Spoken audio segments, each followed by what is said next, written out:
Welcome to This Explainer. Okay, close your eyes for just a second and picture this, a crisp early morning in Thailand.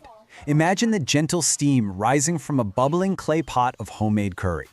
Today, we're taking a truly fascinating journey away from the bustling tourist streets, and we're stepping right into the heart of the traditional Thai family kitchen. We're going to explore a side of nature's bounty that most visitors literally never get to see. So it kind of makes you wonder, right? What if some of Thailand's most intensely nutritious plants weren't packaged up in expensive health food stores, but were instead growing quietly right beside village homes, creeping along wooden fences, and thriving in everyday backyard gardens? You know, we so often associate high nutritional value with premium price tags and fancy marketing, but today, we're going to challenge that exact perception. Look, when most of us around the world think of Thai food, our minds instantly go to the absolute global favorites: a sizzling plate of pad Thai, a spicy bowl of tom yum, or a rich green curry. And hey, while those are undeniably delicious, the true, enduring local wisdom actually lies in eating native, edible plants. We're talking about the flowers, the leaves, and those little fence creepers that Thai families have relied on for literally generations. This isn't about magical cures or some sudden health fad. This is a deeply rooted culture of everyday food, sustainable nutrition, and just incredible local foraging. All right, let's dive right into this with our very first plant. Section 1. Moringa, or Marajam as it's known locally. This is the superfood tree. Now, what's totally fascinating about Moringa is the stark contrast in how it's viewed globally versus locally. In the West, it is so often ground up and sold as a super expensive superfood powder. But over in Thailand, it's just a humble tree locals have used to cook comforting curries for generations. But when you look at the science, guys, the data is just staggering. Just 100 grams of leaves contains 7 times the vitamin C of oranges, 4 times the calcium of cow's milk, 3 times the iron of spinach, and twice the protein of eggs.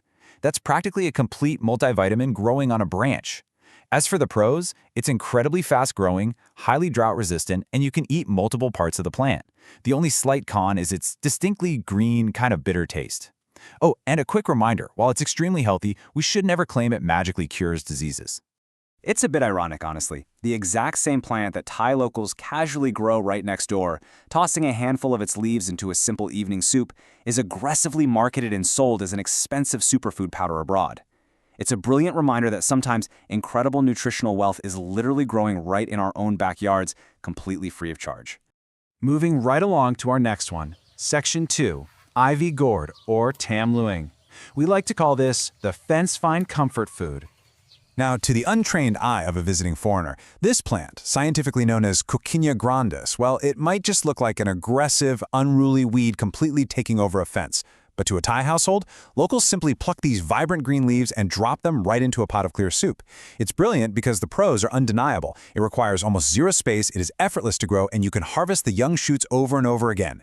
Just by doing that, they secure a massive dose of beta-carotene, dietary fiber, and essential vitamins. The downsides? Well, it spreads incredibly fast, and you really have to make sure you pick from clean, unpolluted fences away from road exhaust. Plus, the older leaves can be quite tough to chew. So, as the local saying goes, ivy gourd isn't just an ingredient for clear soup, it's a daily dose of vitamins growing wild right there on the fence. It teaches us a wonderful lesson. Highly valuable nutrition doesn't need to look luxurious, and it certainly doesn't need a premium price tag. All right, Section 3. This is chai om, the climbing wattle. It is the bold cultural veggie. If Moringa and ivy gourd were mild and friendly, cha om is the total rebel of the Thai vegetable world. It is fiercely beloved across Thailand, most famously baked into these thick, traditional Thai omelets or served up in spicy sour curries. Let's look at it objectively. On the pro side, it boasts a deeply unique taste and is incredibly high in dietary fiber, vitamin A, vitamin C, and iron. Plus, you can plant it as a living, edible fence and harvest it repeatedly. But on the con side, it has sharp thorns, making it kind of tricky to harvest, and that incredibly sharp, pungent smell can definitely be off-putting to newcomers. Plus, we gotta be honest here, while the plant itself is super healthy, soaking it in a deep-fried omelet does negate some of those fantastic health benefits. I absolutely love this quote. Cham is the vegetable whose smell arrives before it does, but its nutritional value follows closely behind. Cham is charming precisely because it doesn't try to please everyone's nose. It has an unapologetic identity, offering serious, tangible dietary value and a truly authentic taste of Thai culinary culture to those willing to embrace it. Let's check out our last plant, Section 4, Dok K, the vegetable hummingbird flower, the edible flower with Thai identity. In a lot of places around the world, flowers are purely for decoration, just beautiful things you put in a vase on the dining room table. But in Thailand, the Dok K flower is a culinary staple.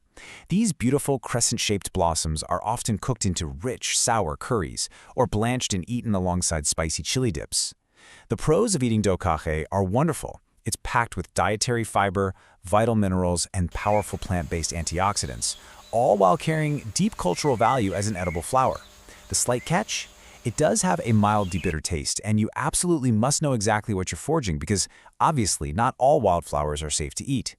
Dok K shows us that beauty doesn't just belong in a vase. Sometimes it belongs right in the cooking pot. Okay, so we've seen the tree, the vine, the strong-smelling veggie, and the flower. That brings us to Section 5, the truth about superfoods. All right, let's get real for a second. Now that we've explored these 4 incredible plants, we need to have a grounded conversation and kind of demystify the absolute frenzy of health food marketing out there. The crucial point is this: superfood is primarily just a marketing term. It is not a strict scientific classification, and it is certainly not a magical cure for diseases. When we look at these backyard plants, we have to remember they aren't miracle drugs. You shouldn't eat them expecting them to magically cure ailments. Instead, they are simply excellent, highly nutritious components of a balanced, diverse, and traditional everyday diet. When you actually look at the agricultural side of things, a totally different, much cooler picture emerges. The true value of these native plants isn't about slapping a premium label on them. It's about their incredibly low cost to grow and maintain. They promote rich local biodiversity, they provide repeatable, sustainable harvests literally right outside the kitchen door. And most importantly, cultivating and eating them preserves vital agricultural and cultural wisdom that has been passed down through generations. It's all about household food security, not buying expensive dietary supplements. At the end of the day, what these backyard plants teach us is that true nutritional wealth isn't something you have to order online for a premium price. It's found in daily life. It's found in the steaming pots of family kitchens, and it's woven deeply into cultural memory. The best, most enduring diets in the entire world are those rooted in accessible, everyday habits and a deep respect for the local environment. And that wraps up our explainer for today. But before you go, I would absolutely love to hear from you in the comments. Have you ever tried Moringa, ivy gourd, cha am, or Dok K? Would you dare to try an edible flower in a spicy Thai curry? And what forgotten local plants exist in your own country that the newer generation is starting to forget? Finally, what Thai plant would you like us to explore next? Thank you so much for joining me today, and keep exploring the amazing nature around you.